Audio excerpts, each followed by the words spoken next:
Buda e budismos. O iluminado, seus ensinamentos e as religiões criadas em seu nome. Há mais de 2.500 anos atrás, nasceu na Ásia o príncipe Siddhartha Gautama. Ele não se tornou um rei, mas a sua vida se tornou uma das maiores expressões de sabedoria e santidade da história da humanidade.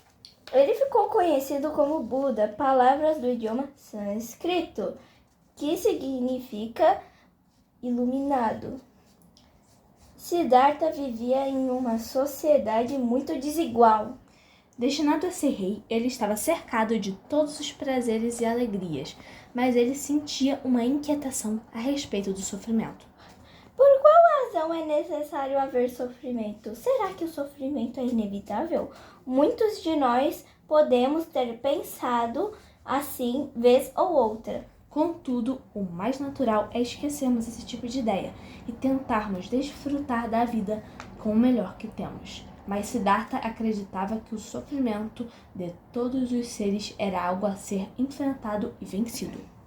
A história que conhecemos sobre Siddhartha é de um príncipe que abandona tudo para investigar a natureza de seu próprio ser e nisso descobrir uma maneira de libertar todos os seres do ciclo de nascimentos e mortes. Conta-se que após uma dura investigação de muito sacrifício, solidão e renúncia, Siddhartha alcançou um estado de espírito em que não havia mais sofrimento, mas só uma glória que não pode ser descrita em uma linguagem humana. Ele então descobriu uma explicação para a razão do sofrimento e por meio para se evitar. Este conhecimento é chamado de iluminação. Por muitos anos, ele viveu ensinando as pessoas. Seu objetivo era dar à humanidade um método para o alcance da iluminação, pois na medida que o homem se torna iluminado, ao ter o fim desta vida, ele não renasce mais como um organismo mortal, mas passa a ser aquilo que é a natureza imortal e livre de sofrimento. Pode-se perguntar se esta realidade, além do nascimento e da morte, sem sofrimento e cheia de glória, é o mesmo que o céu dos cristãos e muçulmanos, ou a unidade com o Brahman dos hindus, ou conhecimento do Tao, do taoísmo. O iluminado nunca respondia sim ou não para estas perguntas. Ele dizia que isto não poderia ser descrito. Cada um teria que descobrir por conta própria ou por si. Certa vez lhe perguntaram: existe um Deus? Existe um reino de Deus? Por qual razão Deus fez esse mundo, os seres? Por que estamos aqui? Ao ouvir isto, o iluminado respondeu: imagine que um homem está caminhando e ele recebe uma flechada no braço. Ele poderia ter respondido: Quem me flechou? De onde ele me atacou? Por qual razão? Eu vou encontrá-lo? Essas 4 perguntas são muito razoáveis e justas, mas há algo mais urgente: retirar a flecha e fazer um curativo. Ao desenvolver essa parábola, o Buda estava querendo dizer que é natural que o homem imagine que existe um Criador para todas as coisas que existem no mundo e que deseje conhecer esse Criador e o sentido de tudo.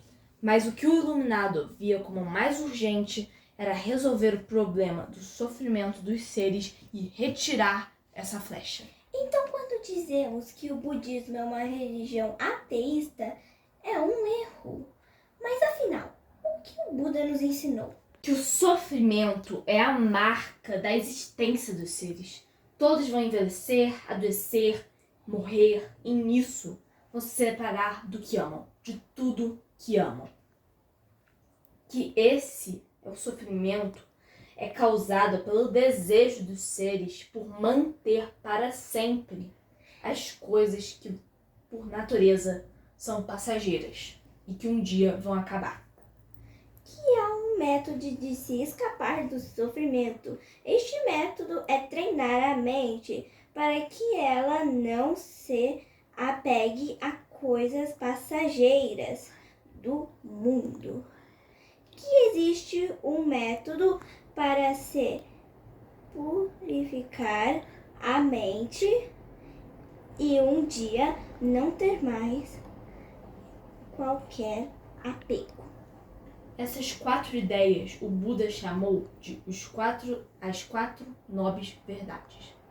Depois disso, ele descreveu o método para vencer o apego às coisas passageiras. Este método foi chamado de Nobre Caminho Octuplo. Entendia que uma pessoa com família e emprego dificilmente conseguiria seguir esse caminho, e por isso criou uma ordem de renunciantes no mundo. Ele chamou esses renunciantes de bhikkhus ou bhikkhunis. Esta palavra significa mendigos e mendigas. Isto é uma pessoa sem posses, que depende das esmolas de outros para comer e se vestir.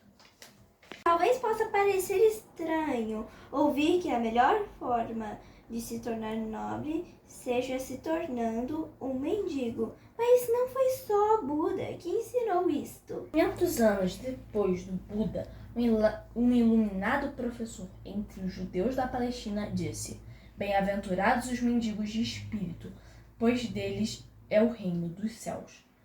Quem foi esse grande mestre? Aquele que conhecemos como Jesus, o Cristo. Jesus também disse: mesmo os animais tendo suas tocas, mas os filhos de Jesus não têm onde repousar a cabeça. Certa vez um homem que era muito religioso perguntou a Jesus como alcançar a vida eterna. Jesus respondeu: "Dê tudo o que você tem, dá o que recebeu aos pobres e aí me segue." Mesmo havendo muitos budismos pelo mundo, diferentes em si, todos vão ensinar que nós todos nascemos muitas vezes nesse mundo e em outros, em muitas formas, em razão do nosso apego às coisas. Que o caminho para se escapar dessa prisão de nascimentos e mortes é desapegar as coisas e não a agressão. Que as coisas que fazemos voltam para nós, e o modo de termos nascimentos mais felizes e mais preparados para sermos desapegados é buscarmos uma vida desapegada, sem agredir ninguém. Que todos os seres são destinados à iluminação e à libertação. Concluindo, nós não podemos saber como foi a vida de Buda, e certamente muitas pessoas vão considerar os relatos da história tradicional como lendários.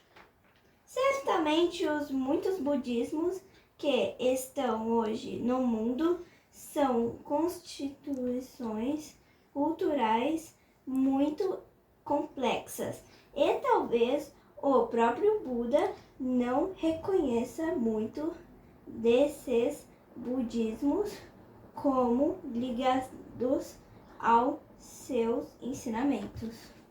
Tudo, assim que podemos dizer certamente é que o mundo se tornou melhor com o budismo, que há séculos ensina as pessoas a serem mais pacíficas, misericordiosas e desapegadas, não apenas com outras pessoas, mas também com os animais. Que ensina a tolerância para com outras religiões e formas de entender o sentido da vida.